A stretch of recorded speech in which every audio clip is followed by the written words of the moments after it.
வைக்கிறனா இல்லையா பாரு.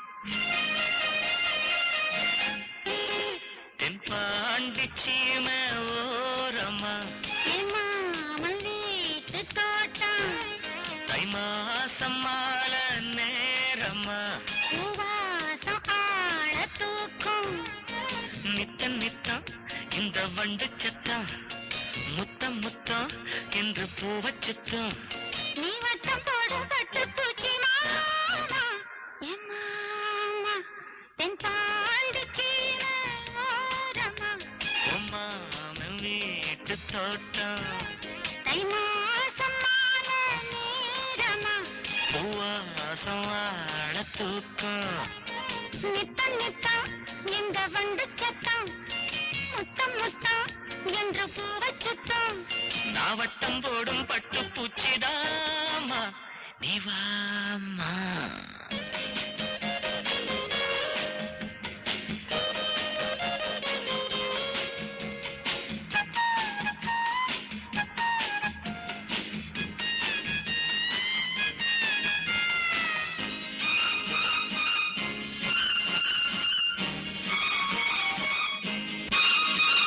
மஞ்சள் குளிக்கையிலே மங்கை உடல் முழுதும் காயத்தை நான் பார்த்தேன்.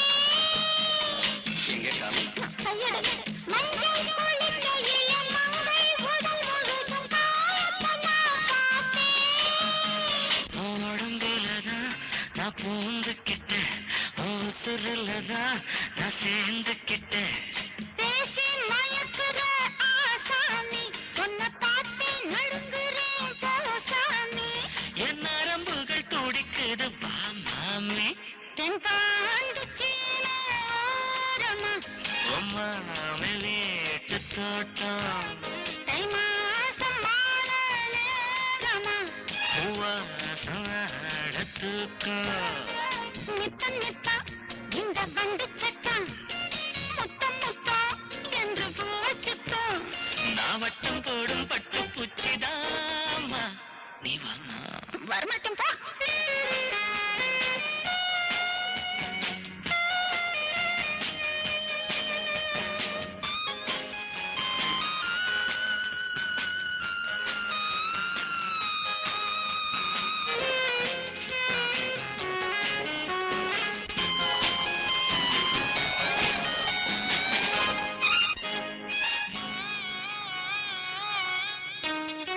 மானே மாறி கொழுந்து தேனு தினை கருத தாவணிய உனக்கு எப்படி எப்படி எப்படி இன்னொரு வாட்டி சொல்லு. மானே மாறி கொழுந்து தேனு தினை கருத தாவணிய உனக்கு நீ ரசிக்கிறதோ நான் பார்த்து புட்டேன் என் பருவத்துக்கு நான் போர்வையிட்டேன் பாடா படுத்துற நீ நீ நீ பட்டு பூவா பறக்குற வா வா நீ என் வயசுக்கு இது ஒரு விளையாட்டு தெம்பாண்டிச்சீமை போரம்மா என் மாமன் வீட்டு தோட்டம் தை மாசம் மாலை நேரம்மா சுவாசம் ஆழ தூக்கும் நித்தம் நித்தம் இந்த வண்டு சத்தம் முத்தம் முத்தம் என்று பூவச்சத்தம் நீ வட்டம் போடும் பட்டு பூச்சி மாமா என் மாமா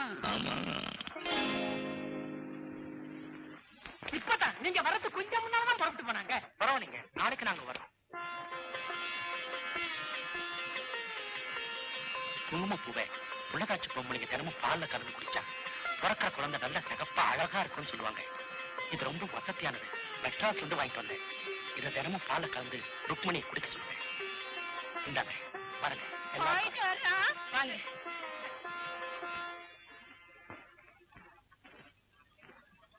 அப்பாடி ரொம்ப நாளைக்கு அப்புறம் இப்பதான் பலகாரத்தை பாக்குது. வாங்க வந்து அடிக்கீங்க. கொஞ்சம் இருங்க. எந்நேரமும் சாப்பிடுறதா உங்களுக்கு முக்கியமா? அதுக்கு இல்ல நாகமணி. ருக்மணி வந்துட்டா ஒண்ணு கூட கல்ல காமிக்க மாட்டா. எல்லாத்தையும் எடுத்து நாட்டாயா அத்த நம்ம வீட்டு பின்னாடி அரளி செடி இருக்கே, அதுல இருந்து ஒரு 4-5 விதையை பறிச்சு பொடி பண்ணி கொண்டுட்டு வா. இருக்கட்டா. சொன்னதை செய்யா. அரளி விதை பயங்கரமான விஷமாச்சே, அது எதுக்கு கொண்டு வர சொல்றேன்? கடைசியா ஏதோ திட்டம் வச்சிருக்கியான்னு கேட்டியே, அதுக்காக. புரியலையே. உங்களை எல்லாம் கேவலப்படுத்தி இந்த வீட்டு வேலைக்காரங்களாக்கிட்டான். என்ன களியும் கம்பஞ்சோறும் சாப்பிடுற நிலைமைக்கு கொண்டு வந்துட்டான். ஒண்ணு இந்த வீட்டுல அவ உயிரோட இருக்கணும், இல்ல நான் உயிரோட இருக்கணும்.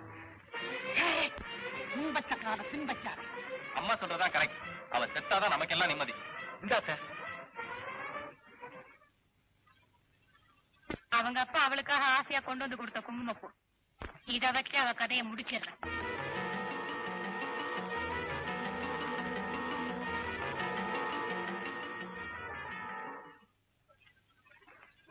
ஏங்க என்னடா மருமக வாயு மயிருமா இருக்குது, தோட்டத்துக்கு அவளுக்கு சின்ன கவுண்டர் வேண்டாம், நாம 2 பேரும் போலான்னு சொல்லி போட்டு உங்க பாட்டுக்கு படுக்கி போட்டா என்ன அர்த்தம்? அட மறந்தே போச்சுடா. கிளம்பு கிளம்பு கிளம்பு.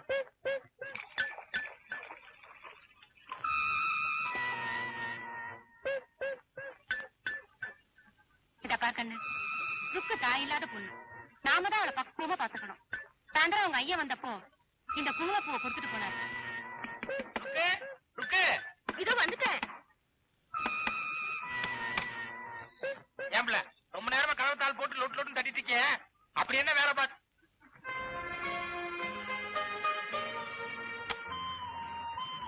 ஏம்பல எதுக்குன்ற போட்டோவ இவ்வளவு வருஷம் மாட்டி வச்சிருக்க?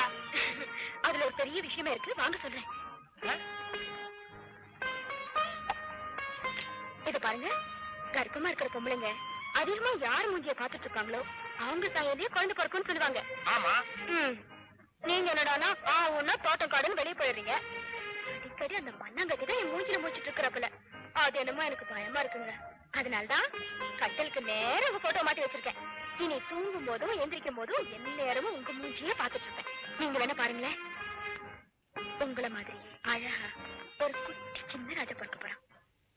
நான் ஒண்ணு சொல்லவா? என்ன? பேசாம என் போட்டோ கழட்டிட்டு உன்ற போட்டோ அங்க மாட்டி வை. நல்லா மகாலட்சுமி மாதிரி அம்சமா ஒரு பொன் குழந்தை பிறக்க முடியும். அதுல முடியாது. முதல்ல பையன், அப்புறம் தான் பொண்ணு. இல்ல பிள்ள, நான் எதுக்கு சொல்றேன்னா, ஐயோ, முதல்ல இந்த டாபிக்க விட்டு வேற ஏதாவது பேசுங்களேன். இல்ல பிள்ள, பொட்ட புள்ள முதல்ல பிறந்ததுன்னா கொஞ்சம் இருங்க. என்னது? குங்குமப்பூ. சாயங்காலம் பையன் வந்திருந்தப்போ அவர் கொடுத்துட்டு போனாராம். நீ தினோட பால்ல கலந்து குடிச்சீன்னா பிறக்க போற குழந்தை செக்கச்சவேற பிறக்குமா. இது விலை ரொம்ப வசதியானது, மெட்ராஸ்ல இருந்து வாங்கிட்டு வந்ததுன்னு பையன் சொன்னாராம். சரி சரி, பால் சூடாறதுக்குள்ள குங்குமப்பூ கலந்துருங்க, இல்லன்னா சாப்பிடறதுக்கு கசப்பா இருக்கும். மறந்தே போச்சு.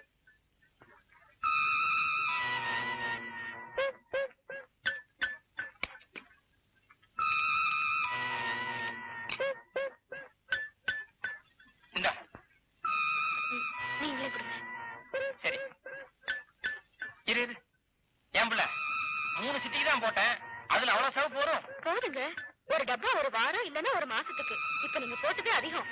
சும்மா இருப்பில, போனா போது 10 டப்பா வாங்கிக்குவோம். இன்னும் கொஞ்சம் நிறைய போடுறேன், எனக்கு புள்ள செவச்சவனு பிறக்கணும். ஐயோ என்ன? ஐயோ, குழந்தை மேல ஆசை இருக்க வேண்டியதா? அதுக்கா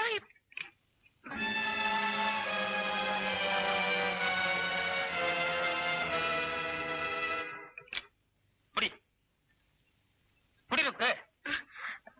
இல்ல, முதல்ல குடிக்க போறேன். போய் கை கால் மூஞ்செல்லாம் கழுவிட்டு சாமி கும்பிட்டுட்டு குடிக்கிறேனே. ஆமா புள்ள, இந்த மாதிரி சமாச்சாரம் எல்லாம் சாமி கும்பிட்டு செய்யறதா நல்லது. போயிட்டு வந்துரு. அண்ணி, எனக்கு இந்த தாலி கிடைச்சது உங்களாலதான். இந்த தாலி மேல சத்தியமா சொல்றேன், நீங்க சாப்பிட போறது குங்குமப்பூ இல்ல, விஷம். என் புருஷன் தான் அரளி விதை பொடி பண்ணி கொடுத்தாரு. அது உங்க மாமியாரு குங்குமப்பூல கலந்தது என் கண்ணால.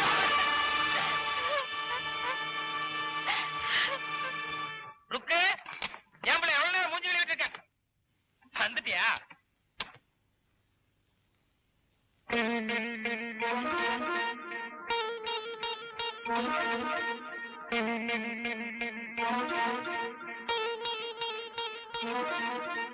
என்னங்க எதுக்கு பிள்ளை இது? பிடிங்க.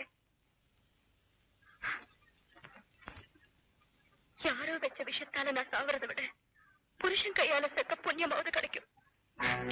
இந்த ஒரே விஷம் வச்சிடுங்க. பிள்ளை ருக்கு, இவ்வளவு நேரம் நல்லா தானே பிள்ளை இருந்த, இப்ப திடீர்னு விஷம் விஷயம் பேசுற. எதுல பிள்ளை விஷம் வச்சிருக்கு?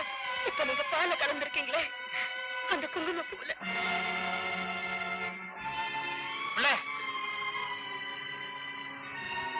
இதுலயே விஷயம் இருக்குன்னு சொல்ற பைத்தியக்காரி. இந்த குங்குமம் பூ உங்க ஐயா வாங்கிட்டு வந்தது. எங்க அப்பா வாங்கிட்டு வரும்போது அது குங்குமப்பூ தான். ஆனா அதுக்கப்புறம் நான் பாயும் வைரமா இருக்கேங்கிற பச்சைதாப்பு கூட இல்லாம என்ன சாகடிக்கணுங்கிறதுக்காக உங்க ஆத்தா அதுல அரளி விதைய கலந்திருக்காங்க. ஏன் பேச மாட்டேங்கிறீங்க? உங்க ஆத்தா விஷம் வச்சதுன்னு சொன்னதை நம்ப முடியல. எனக்கு தெரியுங்க, நீங்க உங்க ஆத்தா மேல வச்சிருக்கிற நம்பிக்கை என்னைக்குமே மாத்த போறது இல்ல. அதனால என்ன கொண்டுடுங்க சொன்னேன்.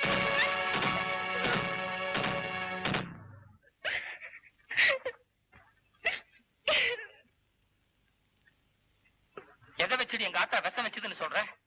இத பாருங்க, அதுல விஷயம் இருக்கிறது உண்மை. ஆனா எப்படி என்னன்னு கேட்காதீங்க. இல்லப்பா, நான் ஆத்தாங்கிற பைத்தியம் பிடிச்சு வந்தான். ஆனா அதுக்காக பொண்டாட்டிய மதிக்க தெரியாதவன் இல்ல. இதுக்கு முன்னால மத்தவங்க எல்லாம் தப்பு பண்ணா நீ கண்டுபிடிச்ச இல்ல, அப்ப அவங்களை எல்லாம் நான் தண்டிக்கல.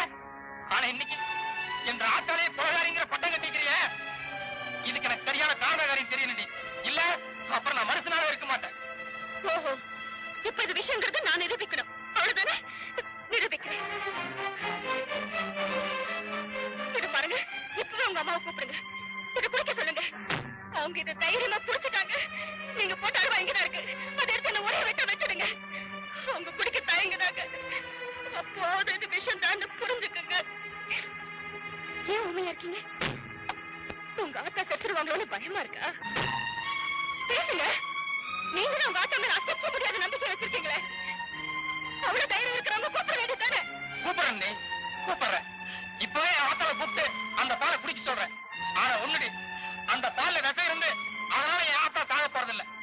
ஒரு புள்ளத்தாச்சி பொம்பளைக்கு விஷம் வச்சுதான் நீ சந்தேகப்பட்டையே, அந்த வார்த்தை தான் நீ ஆத்தாவை சாகடிக்க போகுது. ஐயோ ஆண்டவனே, ஆண்டவனே, இதுதான் உங்க முட்டாள்தனம், இதுதான் உங்க பைத்தியக்காரத்தனம். இதுல மட்டும் உங்களை நான் திருத்தவே முடியலையே. இவ்வளவுதான் நான் படிச்சு படிச்சு சொன்னாலும் நீங்க சொல்றதையே திருப்பி திருப்பி சொல்லிட்டு இருக்கீங்க. கடைசியா என் வயித்துல இருக்கிற குழந்தை மேல சத்தியமா சொல்றேன், அந்த பால்ல விஷம் இருக்குங்க. என்ன தப்புங்க, என்ன தப்புங்க, என்ன தப்புங்க.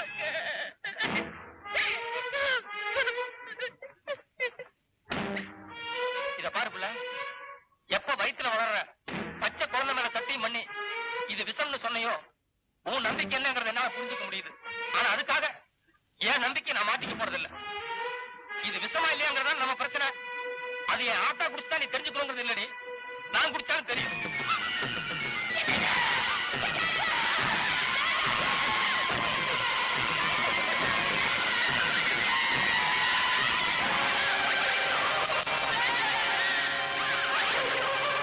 ஐயோ, உங்களுக்கு நானே சாவை தேடி கொடுத்துட்டேனே. இப்படி நீங்க கொடுப்பீங்கன்னு தெரிஞ்சிருந்தா நானே கொடுத்து தொலைச்சிருப்பேன். என் வாயால நானே கெடுத்துட்டேனே. என்னங்க இது பாருங்க, உங்களை கையெடுத்து கும்பிடுறேன். வாங்க, வயிற்று வீட்டுக்கு போய் ஏதாவது மாத்து மருந்து சாப்பிடலாம். வாங்க. கையெழுதி, நான் சாப்பிட்டது பால் தான். நான் எங்கேயும் வர தயாரா இல்ல. ஐயோ, போராட்ட பிடிவாதம். அடி பாவி, விஷத்தை சாப்பிட்டு நிக்கிறாரு. இப்ப கூட வாய் திறக்காம இருக்கீங்க. உன் சந்தேகத்துக்காக தான் நான் பாலை குடிச்சேன். உனக்கு பயமா இருந்தது, நீ போய் வைத்தியர் கூப்பிட்டு கோடி. மாமா, சரிங்க, நானே போய் வைத்தியரை கூட்டிட்டு வந்துடுறேன். நீங்க இங்கே நில்லுங்க.